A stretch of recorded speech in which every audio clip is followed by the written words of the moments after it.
सारा दुनिया रे ओडिया केवल गोटे जाति जहां निजर संस्कृति परंपरा और इतिहासर मूल्य प्रतीयमान हुए ना से माने ढोल पिटंती और प्रचार करती बाहर संप्रदायर इतिहास और सेमानंकर राजा महाराजा विषय से माने जानी ना यही माटी दिने जन्म होते वीरश्री गजपति गौड़ेश्वर नवकोटी कर्णाटक कलवर्गेश्वर विराधि वीरवर महाप्रतापी श्री श्री श्री गजपति कपिलेन्द्र देव केवल एतिक नुहे तांकर आहुरी अनेक उपाधि अच्छी ये जो स्क्रीन ऊपर आप मैप देखुं सेटा साम्राज्य माने वर्तमान भारत में पाखापाखि अर्धेक क्षेत्रफल अधीन थिला विराट चक्रवर्ती सम्राट जहां पाखरे 2 लाख हस्ती थिले युद्ध से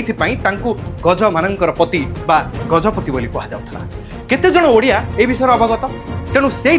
जून 29 तारिख में उत्कल विश्वविद्यालय एमकेसीजी ऑडिटोरियम रे पालन होगा जाउची गजपति दिवस कारण यही दिन 1435 मसीह सारा भारत में चमक पकई सिंहासन आरोहण करते गजपति कपिलेन्द्र देव आसवे निश्चय न आसिले लोक पुणी कहिबे